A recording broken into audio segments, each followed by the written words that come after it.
مسیح یسوع میں میرے عزیز بہنوں اور بھائیوں، خداوند یسوع مسیح میں آپ سب کی سلامتی ہو۔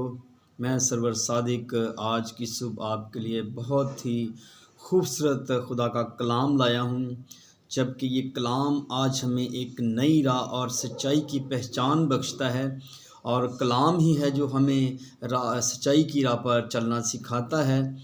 آج ہم دیکھتے ہیں کہ ہمارے گھروں میں مشکلات پیدا ہوئی ہیں، ہمارے چہرے بگڑے ہوئے ہیں، ہماری سوچوں پر ابلیس کا قبضہ ہے، اور ہم نامی مسیح کہلاتے ہیں، ہم ہیں مسیح، مگر ہمارے اوپر اختیار جو ہے وہ دشمن ابلیس کا ہے، اور ہم اپنے گھرانوں میں ہر ایک سے لڑتے ہیں، جھگڑتے ہیں، اور ایک دوسرے کو برا کہتے ہیں، ہم دوسروں پر لعنت کرتے ہیں، وہ ہم پر لعنت کرتے ہیں، اور ہم دوسروں کی باتوں میں آ جاتے ہیں، اور جو بھی ہمارا کوئی دوست یا کوئی رشتہ دار یا بھائی یا بہن آ کر ہمارے کان میں کوئی بات کہہ دیتا ہے تو ہم اسے سن کر بہت جلدی عمل میں لے آتے ہیں، اور ہم بہت یقین کرتے ہیں کہ فلاں بھائی نے آ کر مجھے بتایا ہے، فلاں بہن نے مجھے آ کر بتا دیا ہے، اور اس نے ایسا ہی کہا ہوگا۔ تو پھر کیا ہوتا ہے، ہمارے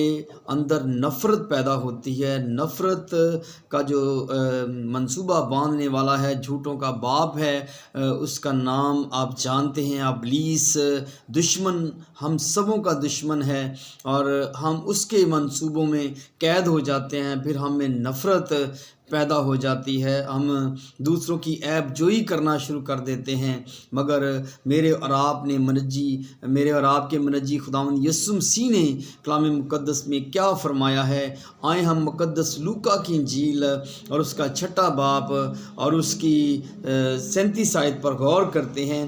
یسوع مسیح نے کہا، عیب جوئی نہ کرو، تمہاری بھی عیب جوئی نہ کی جائے گی، مجرم نہ ٹھہراؤ، تم بھی مجرم نہ ٹھہرائے جاؤ گے، خلاصی دو تو تم بھی خلاصی پاؤ گے۔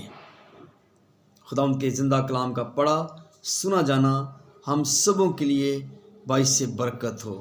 خداوند کی سلامتی آپ پر ہو۔ میرے عزیزو، یہ کلام ہمیں ایک سچائی کی پہچان تک لے جاتا ہے۔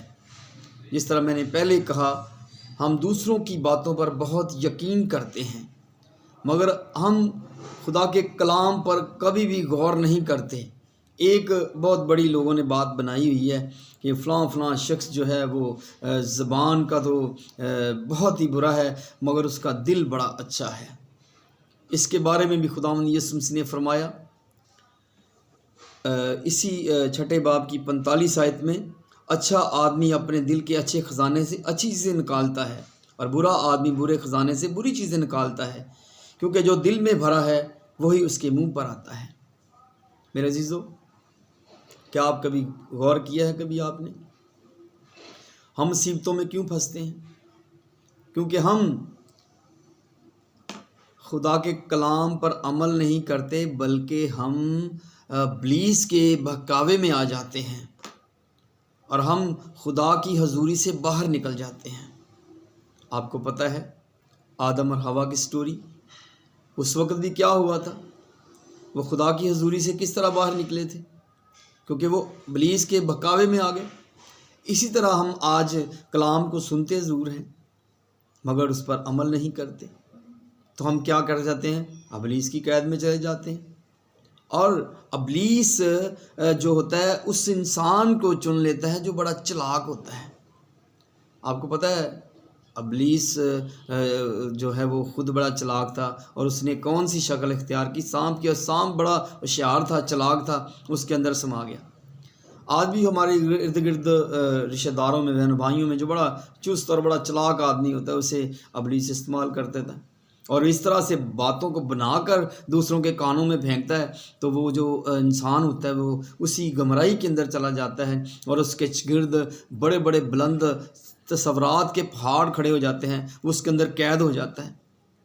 پھر وہ کسی سے محبت نہیں کرتا، اس کے اندر وہ نفرت پڑ جاتی ہے۔ وہ دعا بھی کرتا ہے انسان، یہ نہیں کہ دعا نہیں کرتا، دعا بھی کرتا ہے، مگر اس کے اندر جو نفرت ہوتی ہے وہ ختم نہیں ہوتی، کیونکہ اس کے اندر بھری ہوتی ہے۔ آپ کو پتہ ہے جب کوئی کسی کے کان میں بات کہے تو پہلے تو وہ کان میں آ کر آتی ہے، پھر وہ دماغ کے اندر ہلچل مچا دیتی ہے، ایک عجیب سی کیفیت آ جاتی ہے، پھر یہی باتیں ان کے اندر دل میں اتر جاتی ہیں، یعنی کہ پہلے وہ لعنت کان میں آتی ہے، پھر وہ لعنت دماغ کو گندا کرتی ہے، پھر وہ دل کو گندا کرتی ہے، پھر وہی لعنت جب دل کے اندر ہوتی ہے پھر وہی لعنت زبان پر آ جاتی ہے، پھر ہم دوسروں پر اس لعنت کو پھینک دیتے ہیں۔ ابھی ہم نے کیا پڑھا؟ خلاصی دو تو تم بھی خلاصی پاؤ گے۔ ہم معافی دینا نہیں سیکھتے، بلکہ ہم ابلیس کے بہکاوے میں آ کر دوسروں پر لعنت کرنا شروع کر دیتے ہیں۔ سب سے پہلے تو آپ کا دشمن وہ شخص ہوتا ہے جو آپ کو کسی کی شکایت لگاتا ہے، آپ کے ذہن کو گمراہ کرتا ہے، آپ کو بتاتا ہے کہ فلانا فلانا شخص جو ہے اس نے ایسے کر دیا ہے، وہ آپ سے یہ بات کرنا چاہتا ہے، ایسے ہو گیا ویسے ہو گیا، ہم اس کی باتوں میں آ کر اس سے نفرت کرنے لگے جاتے ہیں، تو پھر ہم ابلیس کی قید میں چلے جاتے ہیں۔ میرے عزیزو، آپ ابلیس کی چلاکیوں سے بچیں۔ ابلیس کی چلاکیاں آپ کو گمراہ کرتی ہیں، آپ کو پریشان کرتی ہیں، آپ کو بیماریوں میں مبتلا کر دیتی ہیں۔ جب آپ پریشان ہوں گے، آپ پہ دماغ بھی اس کے قید میں ہوگا، آپ کو 100 قسم کی بیماریاں لگ سکتی ہیں۔ تو ابلیس کیا کرتا ہے؟ یہ بیماریاں کہاں سے آتی ہیں؟ سوچوں سے شروع ہو جاتی ہیں۔ ابلیس نے آپ کے دماغ کو گمراہ کر لیتا ہے، آپ سوچتے رہتے ہیں، پریشان رہتے ہیں، تو پھر آپ بیمار ہو جاتے ہیں۔ میرے عزیزو، اگر آپ خلاصی پانا چاہتے ہیں تو اس کلام کو اپنی زندگی میں رکھیں۔ آپ کسی کی عیب جوئی نہ کریں تاکہ آپ کی بھی عیب جوئی نہ کی جائے۔ آپ خلاصی دیں گے تو خلاصی پائیں گے۔ میرے عزیزو، اپنے دل کے خزانے کو صاف کریں اور آپ کلام پر غور کریں، اپنے بہنوں اور بھائیوں میں محبت کو دیکھیں اور اس مسیح کی محبت کو ظاہر کریں۔ اگر زبور 133 میں دیکھتے ہیں تو اس کی پہلی آیت میں لکھا ہے، دیکھو کیسی اچھی اور خوشی کی بات ہے کہ بھائی باہم مل کر رہیں۔ کیا آپ نے کبھی کلام پر غور کیا ہے؟ ہم مل کر رہتے ہیں، آپ کے اندر ایک مضبوطی ہونی چاہیے، آپ کے گھر میں ایک محبت ہونی چاہیے۔ بہت سارے لوگوں نے مثالیں دی، اگر ہم ایک یعنی کہ کوئی چیز لے لیں، کوئی کسی بریک چیز کو، لکڑی کو لے لیں یا کسی تیلے کو پکڑ لیں، تو ہم ایک کو پکڑ کے ایزیلی توڑ لیتے ہیں، تو جب ہم کٹھے ہو جاتے ہیں، وہ زیادہ سارے تیلے کو کٹھے کر لیتے ہیں تو ان کو ہم توڑنے میں مشکل ہوتی ہے، مضبوط ہوتی ہیں، ہم اسے توڑ نہیں سکتے۔ اسی طرح جب ہم ایک ہوں گے اور ہم بھائی باہم مل کر رہیں گے تو ہم بھائی اور بہنیں سب مل کر رہیں گے، تو پھر وہ ایک مضبوط گھرانہ ہوگا، ایک مسیح گھرانہ ہوگا۔ تو میرے عزیزو، ابلیس چاہے جتنی مرضی چلاکیاں کریں، جیسے مرضی کسی کو استعمال کریں، مگر آپ کو توڑ نہیں سکے گا۔ آج گھروں کی بربادیاں ہو چکی ہیں، گھروں میں لڑائیاں ہیں، رشتہ داروں میں نفرت بھری ہوئی ہے، فلاں شخص ایسا، فلاں شخص ایسا ہے، فلاں شخص ایسا ہے، وہ ایک سے پورے خاندان میں نفرت پھیلی ہوئی ہے۔ مگر آج خداوند آپ کو اپنے پاس بلاتا ہے، کہتا ہے خلاصی دو تو خلاصی پاؤ گے۔ معاف کرنا سیکھیں۔ اگر آپ معاف نہیں کرتے تو میرے عزیزو، آپ مشکلوں میں پھنسے رہتے ہیں۔ میرے اور آپ کے منجی خداوند یسوع مسیح نے صلیب پر جان دی، صلیب پر کہہ دیا، ان لوگوں سے کہا جنہوں نے اسے صلیب پر دیا تھا، جنہوں نے انہیں صلیب پر چڑھا دیا، انہیں کہہ دیا کہ اے باپ انہیں معاف کر، یہ نہیں جانتے کہ یہ کیا کرتے ہیں۔ کیا آپ اپنے منجی سے بڑھے ہیں؟ اس نے سکھایا ہے جس طرح ہم اپنے قصورواروں کو معاف کرتے ہیں، ہمارے بھی قصور معاف کیے جائیں۔ کیا آپ غور کریں، آپ اس کلام کو پورا کرتے ہیں، آپ دوسروں کے قصور معاف کرتے ہیں؟ اگر آپ دوسروں کے قصور معاف کریں گے تو آپ کے بھی قصور معاف کیے جائیں گے۔ آج اس کلام کو اپنی زندگی میں لیں۔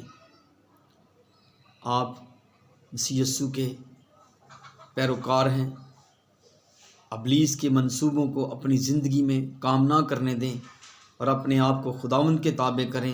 پھر جب آپ اپنے آپ کو خداوند کے تابع کر دیں گے، آپ کا ذہن صاف ہو جائے گا، آپ کا دل پاک ہو جائے گا، تو میرے عزیزو، کلام فرماتا ہے مبارک ہیں وہ لوگ جو پاک دل ہیں، کیونکہ وہ خدا کو دیکھیں گے۔ اور آپ کے گھروں میں خوشحالی، شادمانی آئے گی، ابلیس کے سارے منصوبے آپ کے گھروں سے فیل ہو جائیں گے، پھر آپ ایک سچے مسیح کہلائیں گے۔ اور دنیا میں آج ہم چرچوں میں دیکھیں تو چرچ بھرے ہوتے ہیں، اور اگر میں اشارہ کروں، میں نے اکثر کلیسیا میں کہا کہ آپ سب خداوند یسوع مسیح کو مانتے ہیں، تو بڑے دلیری کے ساتھ اپنے ہاتھ کو بلند کر دیتے ہیں اور کہتے ہیں ہاں ہم اپنے خداوند یسوع مسیح کو مانتے ہیں۔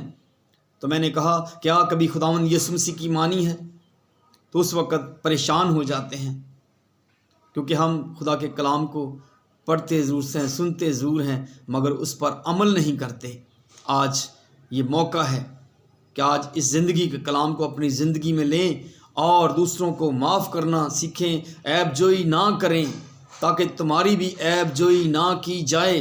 خداوند آپ کو برکت دے، اس کلام کو اپنی زندگی میں رکھیں، آزادی پائیں، خلاصی دے تو خلاصی آپ کو ملے گی۔ خداوند کی سلامتی آپ کے ساتھ ہو۔ آج کا کلام آپ کو اجاگر کرتا ہے کہ آپ مسیح یسوع میں مضبوط ہو جائیں، ابلیس کو اپنے گھروں میں نہ گھسنے دیں۔ میرے عزیزو، خداوند کی سلامتی آپ کے ساتھ ہو۔ God bless you all. ہاللیلویہ، خداوند کی تعریف ہو، جے یسوع کی۔